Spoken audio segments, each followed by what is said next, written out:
욥기 5장 22절부터 마지막 27절 말씀까지입니다. 욥기 5장 22절. 너는 멸망과 기근을 비웃으며 들짐승을 두려워하지 말라. 원문을 보면 이렇습니다. 대파괴와 굶주림에 대하여 너는 웃음 지으며 땅에 사는 짐승을 너는 무서워할 것이 없네. 이게 도대체 어떤 맥락이었나요?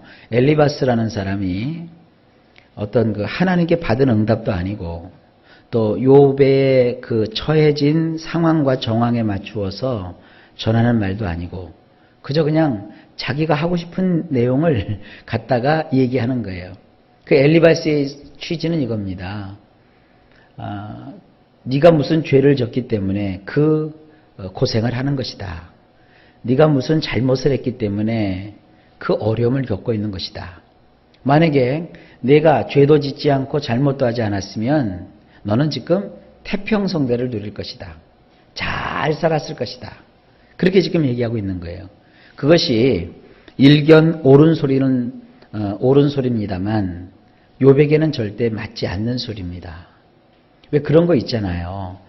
우리가 예수를 믿다 보면 하나님 앞에 형통의 복을 구하죠. 그래서 하나님 형통하게 하셔서 돈도 잘 벌게 해주시고 자식도 잘 되게 해주시고 마음도 평안하게 가지게 해주시고 그저 우리 집안 번창하게 해주시옵소서 하고 하나님께 기도하잖아요.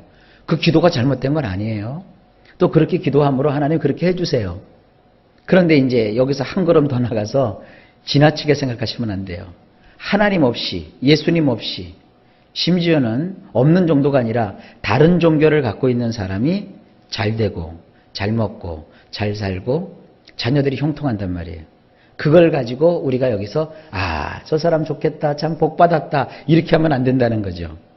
이 구분이 여러분들 속에 이렇게 되셔야 되는데 이 욥기는요 그거 구분 안 하고 보면 그냥 막 섞이게 돼요. 그래서 이제 제가 그것을 구분하는 작업을 지금 하고 있는 거예요. 이걸 보면서 여러분들이 이건 잘못된 말씀 이것은 옳은 말씀 그렇게 구별하지 마시고 이 좋은 이야기라 할지라도 욥에게는 맞지 않는 것이다. 그래서 욥이 더 어렵고 힘들다. 또 어떤 것은 듣기에 좋고 하기에 좋다고 해서 그것이 곧 성경 전체의 교훈과 부합되는 것은 아니다. 그러니까 좋은 인간의 가르침도 많고 교훈도 많아요. 그것이 다 하나님의 말씀은 아닙니다. 이렇게 타종교의 경전이라든지 이런 걸 보면은요, 거기도 좋은 소리가 많아요. 불교 쪽에 있는 효심경이라든지 이런 거 보면요, 정말 기가 막힌 교훈들이 많아요. 근데 그 교훈들을 우리가 막 끌어다가 교회에서 막 가르치면서 이것이 바로 하나님의 말씀이다. 막 이러면 이건 정말 곤란한 일이 벌어지는 것이죠. 그 일반적인 계시라고 하죠. 계시에는 두 가지가 있는데 하나는 일반 계시가 있고 또 다른 하나는 특별 계시가 있어요. 일반 계시라고 하는 건 뭐냐? 하나님이 자신이 가지신 그 뜻을 이 자연이나 어떤 인간의 이성적인 사고, 또 인간의 어떤 문학 작품과 예술 작품과 사상, 철학 이런 걸 통해서 우리에게 알려주시는 거예요. 주로 이제 자연을 통해서 주님이 알려주시는 것이 우리가 일반 계시 혹은 자연 계시라고 하고요. 특별 계시라고 하는 것은 성경을 통해서 성령께서 우리에게 영감으로 계시하신 그 말씀을 특별 계시라고 하는 거예요. 물론 그 일반 계시 속에서도 옳은 말, 진리가 되는 말도 있지만 아무거나 끌어다가 그냥 자꾸 이렇게 맞추면 안 돼요. 이제 그런 것을 조심하면서 말씀을 대해야 됩니다. 자, 이제 22절 말씀을 보면 어제 그 대파괴라는 말을 했어요. 이 엘리바스가 그러는 거예요. 대파괴 그리고 굶주림 이런 것이 온다 할지라도 네가 정말 하나님 앞에 제대로 살았으면 너는 오히려 웃음 지으며 살 수 있지 않겠느냐. 근데 반대로 네가 지금 고통하고 눈물 짓고 괴로워하는 것은 뭐라는 거예요? 하나님께 버림을 받았다든지 심판을 받는다든지 징계를 받는다든지 지금 그렇게 하는 것이다. 그러니까 너 빨리 회개하라. 이런 투예요. 그리고 땅에 사는 짐승을 너는 무서워할 것이 없다. 여러분 지금 우리는 땅에 사는 짐승을 무서워하지 않는 시대에 살지만 가끔 텔레비에 보면은 산에 있는 멧돼지가 내려와서 뭐 민가를 덮쳤다. 또 심지어는 서울 어느 그 동네에도요, 산에서 사는 멧돼지가 내려와가지고 막 소동을 벌이잖아요. 그 얼마나 무섭습니까? 이 멧돼지가 이렇게 보통 우리가 먹는 돼지고기의 그 돼지와 생각하시면 안 됩니다. 돼지는 사람을 이렇게 공격하거나 그러지 않는데 멧돼지는 사람을 공격해요. 그 멧돼지가 달라붙을 때는요, 사람이 어떻게 감당할 수가 없답니다. 무지무지 무서운 들짐승이에요. 그런 짐승들이 얼마나 무섭겠어요.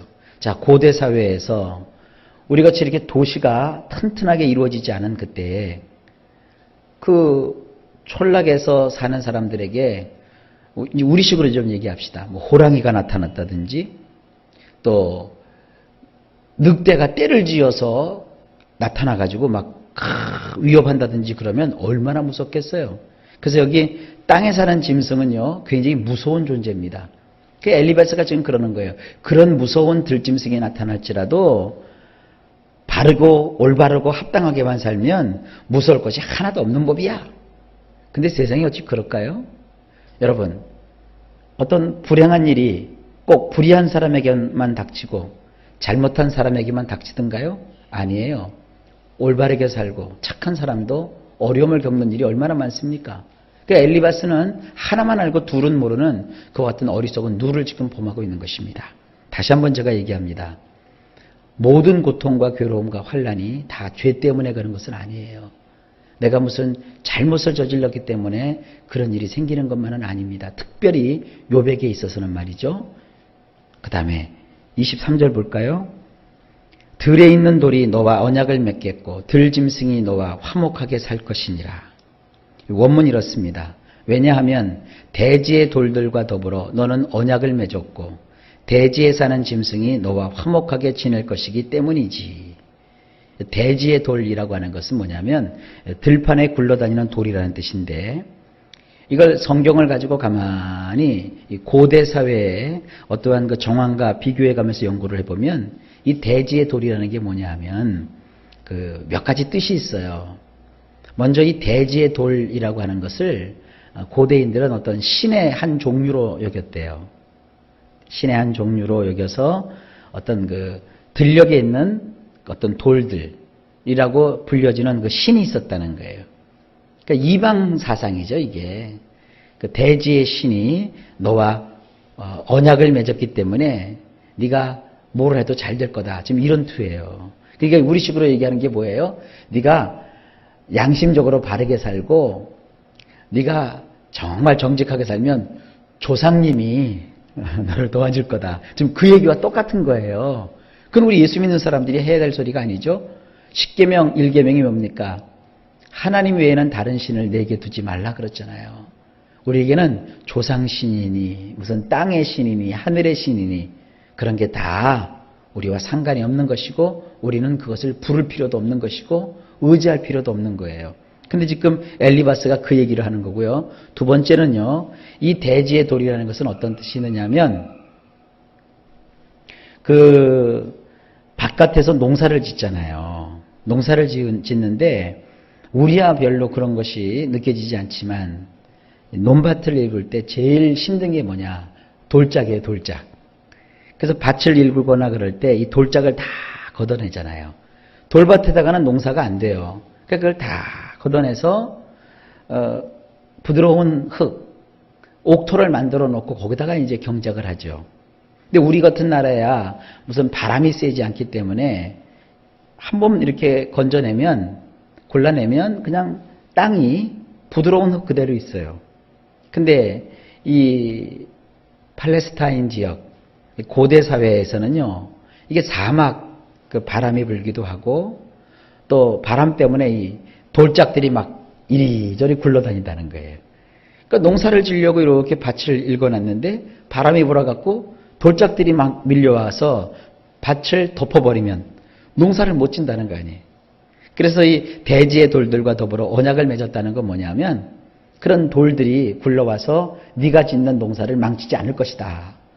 지금 이런 얘기와 같은 거예요. 우리식으로 얘기하면 뭐냐? 네가 착한 일을 했으면 하늘이 너를 도울 거야. 자연이 너를 도울 거야. 그런 표현입니다. 그러니까 이게 너무나도 비성경적인 것이죠. 우리는 이런 거 많이 해요. 뭐 예수 믿어도 좋은 게 좋은 거라고 해서 이사 가는 날 봤고요. 뭐 결혼 날짜 봐도 보고요. 아니 그거 그냥 하려면 자기 혼자 하지. 가끔 또 어떤 분들은 기가 막힌 일을 저한테 부탁할 때가 있어요. 목사님 이사 가야 되는데 기도하셔서 날짜 좀 받아달래요. 그건 너무나도 지금 기독교 신앙하고 미신하고 짬뽕이죠. 이제 미신 얘기는 오늘 하지 않을게요. 이제 그런 유를 이제 엘리바스가 지금 거론하면서 욥을 지금 분박하고 있는 거예요. 그다음에 아까도 얘기했죠. 대지에 사는 짐승. 이것이 너와 화목하게 지낼 것이기 때문이지. 그러니까 이겁니다. 착하게 살면 뭐든지 잘 된다. 좋은 얘기지만 착하게 살아도 안 되는 일도 있다. 우린 이걸 알아야 돼요. 근데 엘리바스는 지금 한 가지만 알고 지금 욥이 어려움을 처해 있으니까 욥을 막 공격하는 거예요. 네가 착하게 살았으면 지금 그런 어려움 겪겠어? 네가 뭔가 잘못한 게 있으니까 얼른 회개해. 이런 슈트예요. 좋을 때는 이 얘기를 써도요. 실제로 어려움 겪었을 때 그런 얘기 들으면요. 이게 막 속이 뒤집힙니다. 지금 욥이 막 뒤집힐 거예요. 여러분 불행이 다 여러분 지은 죄 때문에는 아니에요. 하나님의 뭔가 뜻이 있는 겁니다. 또 거꾸로 생각하지 마세요. 아 그러면 내가 죄를 져도 잘 될 수 있구나. 이렇게 생각하지 마세요. 이거는 그런 것은 아닙니다. 자 24절로 넘어가 볼게요. 네가 내 장막의 편안함을 알고 내 우리를 살펴도 이런 것이 없을 것이며 이것도 같은 류의 얘기예요. 너는 내 텐트가 평안하다는 것을 알 것이요 내 거처를 조사해 보면 빠진 것이 없을 것이네. 이것도 똑같은 얘기예요. 네가 뭔가 잘못을 했기 때문에 내 집이 다 무너지고 집이 실제로 무너졌잖아요. 그리고 자식들이 다 또 부모 곁을 떠나게 되고요. 그리고 그냥 온갖 것을 다 잃어버렸잖아요. 근데 지금 거꾸로 얘기하고 있는 거죠. 엘리바스가. 네가 잘못했으니까 집이 다 무너진 거야. 지금 이런 투예요. 이런 투는 절대 여러분 옳지 않습니다. 그 다음으로 넘어가겠습니다. 25절. 내 자손이 많아지며 내 후손이 땅의 풀과 같이 될 줄을 내가 알 것이라. 원문 이렇습니다. 내 후손이 많다는 것과 내 자손들이 땅의 풀처럼 될 것을 내가 알 것이네. 그러니까 착하게 살고 선하게 살면 자식들이 잘 되고 번창하고 지금은 자식들을 얼마 안 낳는데 이 당시 때는 자식들을 많이 낳는 것이 더 축복이죠. 옛날 우리 그 조상들도 그랬죠. 세상에 그 셋째를 낳으니까 국가에서요 수고했다고 돈을 300만 원을 주더래요. 누구 얘기인지 다 아시죠? 요즘은 참 우리나라가 좋아진 것 같아요. 어쨌든 옛날 분들은 자식을 많이 두는 것이 복이라고 생각을 했어요. 지금 사람들은 두고 싶어도 학비가 많이 들어가고 참 세상 살기 어려우니까 자녀를 많이 두지 않고 있지만 고대 사회에서는 자녀가 많다는 것이 복이었죠. 근데 지금 욥은 자식들이 지금 다 어디 갔어요? 다 천국 가버렸잖아요. 욥에게 이 말이 맞는다는 거예요. 이 거꾸로 얘기하면 이겁니다. 욥아, 네가 뭔가 잘못을 했기 때문에 네 자식 다 죽은 거야. 우리나라 그런 거 참 많습니다. 참 여성으로 태어나신 분들은 너무너무 괴로운 게 많더라고요. 남편이 일찍 죽으면 누구 죄예요? 우리나라 사람들은 여자 죄라는 거예요. 그러면서 다 어른들이 뭐라 그래요? 여자 보러 네가 남편 어떻게 했다고요? 잡아먹었대요. 얼마나 억울해요. 그죠? 그거 위로한답시고 남편 죽어서 막 호곡하고 있는, 애곡하고 있는 그 여인 앞에 와서 이놈의 여자여, 네가 얼마나 잘못했길래 벌을 받아서 네 남편 잡아먹었냐? 내놔라 그러면 그거 어떡하겠다는 거예요. 그게 이해 안 되는 거죠. 지금 엘리바스가 그 짓하고 있다는 거니까요. 여러분 정말 이런 거 우리가 깊이 좀 마음에 두실 수 있기를 바랍니다. 자, 그 다음에 26절. 내가 장수하다가 무덤에 이르리니 마치 곡식단을 제때에 들어올림 같으니라. 원문이 이렇습니다. 너는 무덤에 이를 때까지 강령함을 누릴 것이니 마치 볏가리를 제때에 쌓아 올리는 것 같을 걸세. 지금 이것도 염장질러요. 여러분, 욥이 지금 몸이 어떻게 돼요? 만신창이가 되었어요. 재산은 재산대로 다 날아가고요. 자식들은 자식들대로 다 천국 가버리고요. 그리고 자기 몸은 자기 몸대로 어떻게 됐어요? 성경에 있잖아요. 이 머리끝 정수리에서부터 발바닥까지 다 온통 피부병, 악성 종양이 와가지고 그냥 있을 수가 없어가지고 토기 조각을 깨다가 그걸 갖고 막 긁어야 되니 온몸에 얼마나 상처투성이겠고 진물이 흐를 것이며 또 그 진물을 흐를 때 얼마나 냄새가 나겠어요. 이거야말로 얼마나 비참한 인생입니까? 그런데 그 사람 앞에 와서 뭐라고요? 너는 무덤에 이를 때까지 강령함을 누릴 것이다. 거꾸로 얘기하면 네가 지금 건강하지 못한 건 다 뭐다? 네 죄 때문이다. 네가 뭔가 잘못한 것이 있기 때문이다. 말은 참 쉬워요. 그리고 뭐라고 그래요? 마치 볕가리를 제때에 쌓아 올리는 것 같을 것이대. 볕가리가 뭡니까? 농사 지어서 볕단을 가져다가 착착 쌓아 놓으면 그거 얼마나 풍요롭겠어요. 근데 지금 욥은 그 쌓아놨던 것마다 다 없어져 버렸잖아요. 그러니까 이게 참 너무 야박한 소리입니다. 그 다음에 마지막으로 27절입니다. 볼지어다 우리가 연구한 바가 이와 같으니 너는 들어보라. 그러면 내가 알리라. 원문이 이렇습니다. 보라 이것은 우리가 연구한 것이네. 그것은 옳으니 그것을 잘 듣게나. 그러면 내가 알 것이네. 이거 완전히 못을 팍 박아버리죠. 그냥 자기가 입에서 막 튀어나오는 얘기가 아니라 우리들이 연구를 한 거래요. 그러니까 아마 욥이 그 고통을 당했을 때 욥의 세 친구가 모여가지고는 분석을 했겠죠. 욥이 왜 저런 고난을 받았을까? 욥이 왜 저런 어려움을 겪었을까? 왜 저 집안이 무너졌을까? 왜 저 자식들이 다 천국에 갔을까? 왜 욥은 저렇게 온몸에 병이 걸려서 진물이 나고 냄새가 나며 저 지경이 되었을까? 자기들끼리 뭐 연구를 했겠죠. 그리고 나서 내놓은 것이 이런 얘기예요. 여러분, 여기 지금 엘리바스의 이야기는요, 욥이 아니라면 그냥 욥과 상관없이 그냥 쭉 읽는다면 아주 우리는 굉장히 달갑게 들을 수 있는 얘기들이에요. 또 그것이 전혀 틀렸다고는 말할 수 없는 얘기들이에요. 그러나 그것이 어려움에 처한 욥에게 딱 갖다 대니까 이게 맞지 않는 거예요. 안경도요, 무조건 눈 나쁘다고 쓰면 안 돼요. 도수에 맞아야 돼요. 그죠? 이게 도수에 맞지 않는 안경을 지금 욥에게 자꾸 씌우는 거예요. 이러니까 욥이 이제 6장부터 가면 욥이 이제 막 절규하고 그러면서 항변을 해요. 욥의 항변을 통해서 우리가 그 고난당한 자의 그 마음을 10분 이해할 수 있는 그런 기회로 우리가 삼을 수 있기를 바랍니다. 자, 엘리바스의 이야기가 오늘 여기까지가 됩니다. 오늘도 하루가 시작되었습니다. 일마다 때마다 주께서 여러분들에게 평강 주시고 모든 하는 일마다 형통하게 되시기를 예수님의 이름으로 간절히 축복합니다.